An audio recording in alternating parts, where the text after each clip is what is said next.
자, 아스날은 진짜 위기입니다. 주중 첼시전이에요. 일단 첼시를 만나는 것 자체에 부담이죠. 그리고 원정이고요. 그리고 뭐 사실 투엘의 첼시를 잡은 바가 있었습니다. 근데 그때는 막 길모어 나오고 그랬을 때예요. 맞아요. 그러니까 그 경기가 어떻게, 이 경기는 아무래도 그냥 누구한테 물어봐. 첼시 대 아스날이에요. 스탠포드 브리지. 아니, 스탠포드 브리지 아니어도 돼. 누가 이길 것 같아요? 아스날이라고 얘기하는 사람 많지 않을 겁니다. 맞아요. 예. 그다음 주말에 맨유전입니다. 맨유전은 이제 제가 중계를 준비하는데 네. 그 경기도 어쨌든 지금 첼시랑 맨유잖아요. 다 전반기 때 못 이겼던 팀들이에요. 그렇지. 그러니까 부담이 아무래도 네. 크죠. 그러니까 이게 잘못하면 웨스트햄도 위험하잖아요. 웨스트햄은 어쨌든 지금 유로파에서 승승장구하고 있습니다. 모예스가. 이대로 가죠. 최악의 상황에 현재 3연패거든요. 6연패까지 가능합니다. 맞아요. 6연패면 그럴 일은 없겠지만 에지가난 감독은 날아갈 수도 있는 성적이야. 중상위권에서 6연패를 한다? 있을 수 없는 일이다. 그것도 이 중요한 승부처에. 네. 그 아르테타 감독도 상황을 아는 것 같더라고요. 이 사우샘튼전이 얼마나 중요했던 그랬죠. 경기였는지. 왜냐하면 브라이튼이 판을 깔았잖아. 그러니까 본인들이 최근에 좋지 않았던 거를 브라이튼이 토트넘을 잡아줬으니까 이때 이겼으면 그거를 좀 만회해서 마지막까지 한번 해보자 라고 그림을 그릴 수 있었을 텐데, 물론 끝난 건 아닙니다만 이 본인에게 온 기회를 놓치면서 지금 아마 538 같은 데서 보이기는 토트넘 아스날이랑 아마 그 가능성을 비슷하게 볼 거예요. 538이 거기죠. 그 배당률. 네. 근데 글쎄요. 그 확률이 어떤 의미가 있는지 저는 굉장히 좀 사실 회의적입니다. 죽음의 일정을 앞두고 토트넘보다 좀 유리한 위치에 올라서는 게 필요했는데 그 기회를 놓치고 만 거죠. 그래서 아르테타 감독도 챔스권에 진입할 수 있는 엄청난 기회를 날려버렸다. 이번 경기가 매우 중요했다라고 이제 소튼전 경기 이후에 인터뷰를 했고요. 만약 누군가 점수를 안 보고 내용만 보았다면 아스날이 편하게 이긴 게 아니냐고 얘기할 수 있다. 하지만 이건 중요하지 않다. 왜 졌는지 설명하기 어렵다. 내용적으로는 아스날이 계속 공격도 두들기고 했지만 그래서 진 게 아쉬울 수는 있어요. 예, 그거는 뭐 이해가 되고. 그리고 이런 경기 때 다 아시죠? 그 골키퍼 날라다니는 거. 맞아요. 프레저 포스터. 미쳤습니다. 이 얘기를 하더라고요. 축구는 박스 안에서 결정이 나는 스포츠고 우리는 그들의 박스 주위에서 결정력을 발휘하지 못했다. 사우스햄튼은 특출난 골키퍼를 보유하고 있었다. 진짜 프레이저 포스터가 말도 안 되는 활약을 하긴 했습니다. 프레저 포스터 삘 받는 날에 막 뚫기 어려워요. 네. 그리고 그것도 그거고 아스날의 공격진이 약해요. 결정력에 문제가 있죠. 우리가 그런 얘기 했잖아. 중요한 타이밍으로 들어갔을 때 불안한 건 토트넘은 경기력이 안 좋아도 손흥민 케인이라는 카드가 골을 넣어줘서 어떻게든 비기거나 이기는 경기가 나온다면 아스날은 오히려 반대예요. 경기는 잘 만들어가. 물론 그마저도 지금은 그나마도 부상을 당해서 그게 안 되고 있지만 잘 만드는데 앞에서 날려서 이길 걸 못 이기는 경우들이 생길 수 있는 팀이라니까. 그렇죠. 그게 결국은 올 시즌 내내 변수가 좀 되었고, 그렇죠. 이게 아스날이 중요할 때 승부처에서 힘을 좀 빼트리는 그런 어떤 요인이 될 수도 있다. 근데 현재까지는 그게 좀 맞는 것 같아요. 자, 최근 리그 5경기 1승 4패입니다. 중요한 길목에서 아스날은 오히려 힘을 좀 쓰지 못하는 상황이고 분노가 차오를 수밖에 없는 그러한 최근의 결과라는 근데 생각이 이게 지금 들어요. 짜증이 나는 건 내가 이게 계속 좀 동화 반복인데 할 수 있는 게 없어. 그러니까 지금 엄청나게 예를 들어 주축 선수가 부상이다. 그러면 좀 있으면 돌아온대. 그럼 내가 그래 그럼 나아지겠지. 아니거든요. 네. 이제 갓 부상당한 선수들이고요. 공격진은 부상이 없어요. 맞아요. 그러면 이적 시장이 있냐? 아니야. 겨울이전 끝났어. 이제 끝났죠. 여름 기다려야 돼. 그럼 여기서 아르테타가 뭐 할 수 있는 게 있냐? 물론 아르테타 얘기를 할 겁니다 오늘. 오늘이 어떻게 보면 메인 이슈는 아르테타예요. 근데 내 기준으로 아르테타가 여기서 뭘 진짜 드라마틱하게 바꿀 수 있을 것인가? 그것도 사실 회의적이야. 그러니까 내 얘기는 그 얘기야. 아르테타가 지금 존나 못하고 있나? 그렇게 보기 좀 어려워. 그러니까 할 게 없다는 거야. 저도 동의합니다. 네. 결국은 이제 아스날의 문제점, 최근의 문제점, 부족했던 점들에 대한 얘기를 해야 되는데 가장 먼저 얘기해야 되는 게 결국은 결정력 부족이에요. 이것 또한 동어 반복이지만 올 시즌 아스날을 얘기할 때 결정력을 빼놓고 얘기할 수는 없다고 봅니다. 야, 라카제트가 주전 공격수 9번이 4골이다. 그중에 절반은 PK야. 필드골 2골을 넣은 공격수를 앞에 데리고 있는데 지금 이 성적을 내고 있는 게 어떻게 보면 이상한 걸 수도 있는 거예요. 그렇죠. 그래서 보면 결정력이 좀 뛰어난 공격수가 있고 골잡이가 있어요. 그리고 그 골잡이가 하필 중요할 때 미드필더나 수비 쪽에 부상자 몇 명 발생했다고 갑자기 결정력이 뚝 떨어져요. 그 기회 포착이 아예 뚝 떨어져요. 그러면 이거는 감독의 팀 전술과 운영에 문제가 있는 거기 때문에 확실하게 아르테타에 대해서 너 문제야. 너가 지금 이렇게 분위기 못 바꾸고 있는 거다. 그러면 최근에 1승 4패라는 결과는 너의 책임이다라고 감독한테 추궁을 할 수 있겠지만 만약에 아르테타가 유의미한 변화를 줘요. 막 결과를 내기 위해서 나름 수비적으로 좀 실리적인 어떤 밸런스를 잡고 아주 매끄럽고 날카로운 역습을 준비해서 확실하게 아스날의 경기력이 올라와요. 근데 만약에 그렇게 아르테타가 의미 있게 변화를 주다 해도 저는 그 경기를 이길 수 있을 거라고 확답은 못하겠어요. 뭐 나도 못해요. 네, 확신을 못하겠어요. 왜냐면 결정력이 문제 때문에. 서브를 나눈 선수가 은케티아야. 은케티아가 얘 압박은 열심히 해요. 열심히 뛰는 애야. 골 넣었습니까? 못 넣어요. 못 넣어요. 골대는 맞추지만 네. 결국 골을 못 넣습니다. 그러니까 이런 걸 보면 아르테타가 변화를 준다고 해도, 그래서 그 변화의 내용이 우리 입장에서 굉장히 납득이 가고 만족스럽다 하더라도 결과를 낼지는 장담할 수 없다. 공을 빌드업을 통해서 골을 넣을 수 있는 선수에게 갖다 주는 건 감독이 꽤 많은 영향력을 끼칩니다. 패턴을 만들고 그렇잖아. 그렇죠. 근데 골 넣는 건 감독이 어떻게 할 수가 없어. 그 선수가 넣어야 되는 거야. 그러니까 만약에 아르테타와 아스날에게 이거에 대한 잘못을 얘기하려면 하나 있어요. 겨울 이적 시장 때 누구라도 데려왔었어야지. 네. 그러니까 그냥 뭐 블라우비치의 목을 맸던 것 같아.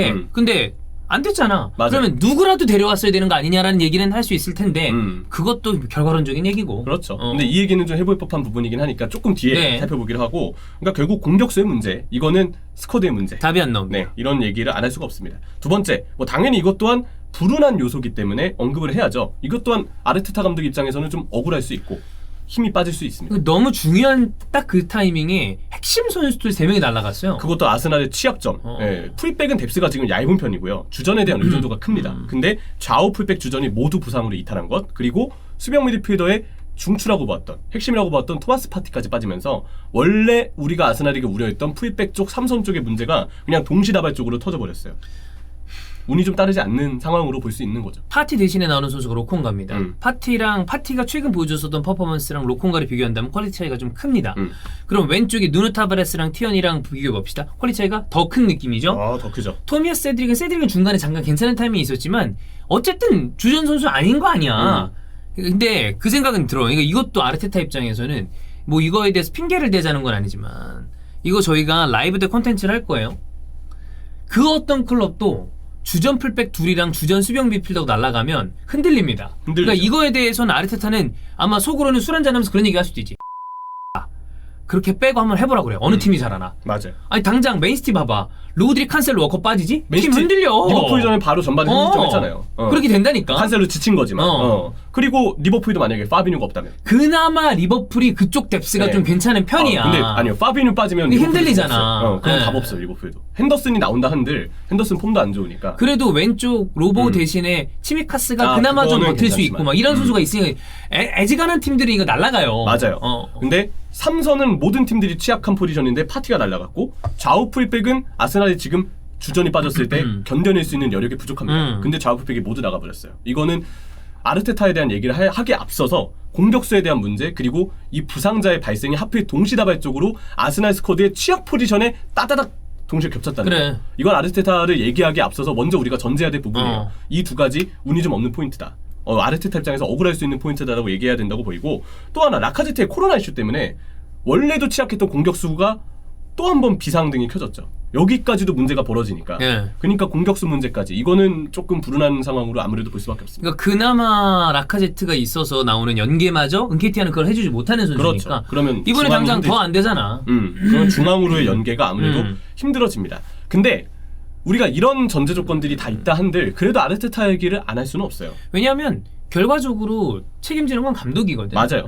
그리고 아무리 이 강팀들마저도 삼성과 풀백 쪽에 문제가 생기면 견뎌낼 수 있는 여력이 부족하다 하지만, 그래도 이 팀들이 보면 위기가 발생됐을 때 삐걱대는 타이밍은 있어요. 근데 그걸 5경기까지 끌고 가진 않습니다. 중요할 때 끊고요. 어떻게든 방법을 찾아서 결국은 결과를 내는 방향으로 다시 돌려놓는 게 위에 있는 팀들과 그 위쪽으로 도약을 하려다가 힘을 잃게 되는 팀의 차이라고 생각해요. 간단하게 얘기하면 그거야. 그래도 1승 4패는 너무하잖아. 맞아요. 그 얘기하면 맞거든. 너무한 거야. 그러면 아르테타 아무리 또한, 그래도 1승 4패는 너무한 거야. 그러면 아르테타 또한 책임이 있는 거죠. 당연히 있는 거죠. 아르테타에게 그러면 전술적인 부분에 대한 얘기를 좀 해본다면 일단 주전들의 공백, 대체 자원을 좀 선발로 기용하고 있죠. 근데 한 번쯤은 생각을 해야 될 것 같아요. 지금 주전들의 자리를 대신하고 있는 대체 자원들에게 그 역할을 맡기고 있는 게 과연 맞는 것인가. 오히려 누누 타바레스, 로콩가와 같은 어린 선수들한테는 굉장히 부담스럽고 조금은 복잡하게 느껴질 수 있는 역할 분배라는 생각도 들어요. 그래서 그런 부분들 때문에 아르테타가 전술을 유지할 수밖에 없는 거는 시간적인 상황을 봤을 때 이해가 되는 부분이긴 하지만 어떤 의미에서 본다면 선수가 좀 전술에 맞춰지는 느낌? 그러다 보니까 선수의 퀄리티가 바뀔 때마다 바로 전술적인 혹은 팀적인 경기력에 영향을 받고 있는 것이 아닌가. 우리가 이 부분에 대해서는 뭐 생각을 해볼 수 있겠죠. 이게 예를 들어 그런 거죠. 비교하는 게 아닙니다. 비교할 수 없으니까.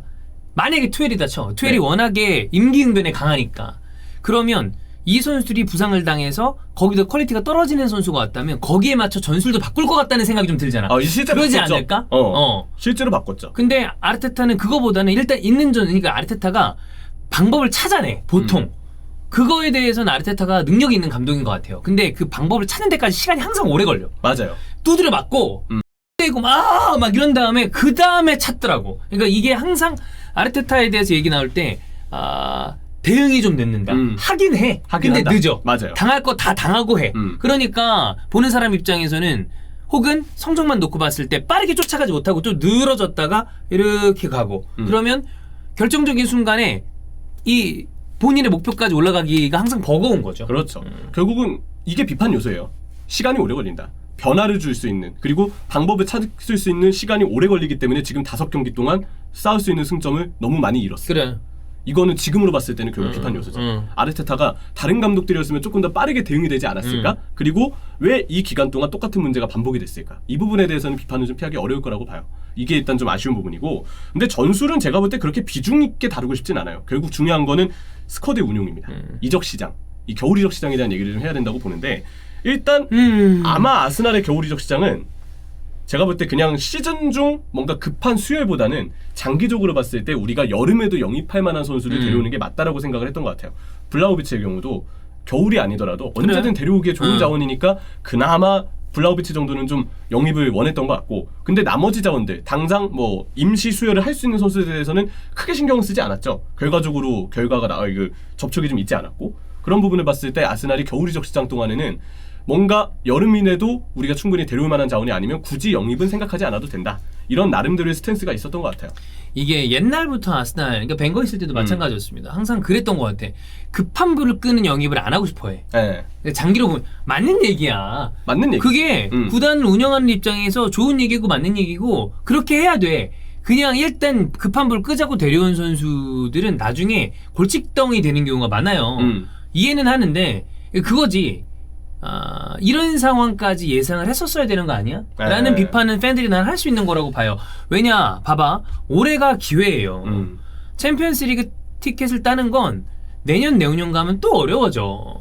계속 어려워져. 물론 UEFA 룰이 바뀌면서 챔피언스리그에 진출하는 팀의 어떤 이게 달라질 거예요. 4위 안에 들어가지 못하더라도 이 약간 흔히 얘기하잖아. 뭐야 특수 전형 같은 것들이 생겨. 앞으로는. UEFA 개수에 따라서. 그래서 5, 6위가 올라가는 경우가 생길 수도 있어요. 그거는 뭐 저희가 한번 설명드린 바도 있고 나중에 발효가 되는 시점에 다시 한번 말씀을 드리겠습니다. 근데 이번에 아예 UEFA 대항전 못 나갔잖아. 그렇죠. 개수가 떨어져 있어요. 그래서 유로파나 이런 데서라도 있어야 그 전형으로라도 나가. 근데 그 이전에 그냥 지금에 있는 룰로 4위 안에 들어서 챔피언스리그에 나가려면 나는 일단 올해 성적이 중요하잖아. 아니 내년에 맨유는 가만히 있을 거야? 새로운 감독 터나 올 것 같잖아. 선수 다 보강을 할 거죠. 할 거 아니야. 첼시는 안 해? 첼시 새로운 구단주 오죠? 돈 더 쓰면 원래 새로운 구단주가 오면 일단 초반에 씁니다. 그리고 감독이 투엘이에요. 그래. 그리고 토트넘은 콘테니까 이번에 기회 잡자. 이번엔 해야 된다. 안 할 거야? 그러면 내년에 더 경쟁이 어려울 걸 감안해서 물론 여름 이적 시장은 잘 보냈어. 나름 잘 데려왔잖아. 화이트니 뭐니 다 잘 데려왔는데 이번 겨울에 조금 더 밟아서 유리한 상황이었으니까 이번에 무조건 챔스 딴다. 그렇게 생각을 했었어야 되는 게 아니냐는 생각이 든다는 거죠. 결국 지금 와서 보면 결과론적으로 아쉬움이 느껴질 수밖에 없는 거죠. 토트넘의 경우는 겨울 영입으로 오히려 반등을 했잖아요. 펜탄쿠르 쿨루세스키로 갔잖아. 그런 것처럼 겨울 영입이 있었다면 하는 약간의 아쉬움. 그 당시의 판단이 이해가 안 가는 건 아니지만 결국 결과가 만약에 따라오지 않았을 때는 두 가지 포인트가 아마 조금 아쉽게 다가올 거예요. 첫 번째가 영입이 없었던 부분과 두 번째는 체인버스와 라이스를 보냈잖아요. 근데 풀백 쪽에 뎁스가 그래서 더 얇아진 경향이 있고 그치. 그러면서 그 얇아진 풀백 뎁스가 지금 스쿼드 운용에 좀 어려움을 주고 있는 포인트가 됐거든요. 그러니까 걔네라도 데리고 있었으면 지금 어떻게든 썼을 거야. 네, 그래서 그때 당시로 돌아간다면 이 선택이 무조건 나쁘다라고 단언할 수 하긴 없는 애매해요. 하지만 근데 결과를 그냥 보자는 거지. 맞아요. 그렇게 봤을 땐 이 부분은 아쉽게 다가올 수 있다. 그러니까 지금 막 아르테타를 멱살 잡기에는 물론 아르테타가 잘했다는 게 아닙니다. 성적 이렇게 나오는데 근데 뭐 그렇지 스쿼드를 이렇게 만든 것도 아르테타가 애두니까. 네. 네. 그래서 정리하면 일단 올 시즌 전체적으로 공격수 쪽의 문제가 아스날의 힘을 가장 빠뜨리고 있는 가장 빼놓고 있는 가장 큰 문제점이라는 거는 모두가 인정을 할 것 같아요. 그리고 부상자가 하필 동시다발적으로 너무 좋지 않은 타이밍에 너무 좋지 않은 위치에서 발생이 되었다. 이 또한 불운하다고 볼 만한 부분입니다. 그리고 아르테타라는 감독은 항상 변수가 찾아왔을 때 그거에 대한 대안을 마련하는 게 좀 늦다. 늦어. 마련은 해. 네. 늦어. 그러다 보니까 최근 5경기 동안에는 별다른 변화 없이 선수단이 바뀌니까 그대로 팀의 경기력마저도 영향을 받는 문제가 있었고 그게 5경기나 끌고 가진 점은 아르테타도 비판을 피하기 어렵다. 그리고 네 번째는 결과론적으로 봤을 때 토트넘과 아스날이 겨울 이적 시장을 어떻게 보냈는가 이 차이에서 아스날이 힘을 오히려 얻기보다는 잃게 되는 포인트들이 좀 많이 보인다. 이런 부분들을 좀 정리할 수 있을 것 같아요. 그리고 또 미뤄진 경기도 찰시고 쉽지 않습니다. 네. 어렵다. 아르테타가 빠르게 방법을 찾아야 되겠죠. 전술적으로 지금 선수단은 어쨌든 갑자기 부상자들이 돌아서 쓸 수 있는 상황은 아니니까. 한 경기마다 못 찾으면 이거 이미 가능성이 저는 되게 지극히 줄어들었다고. 끝난 건 아니야. 왜냐하면 내가 보기엔 토트넘도 불안한 팀이에요. 근데 더 불안해 아스날이. 맞아요.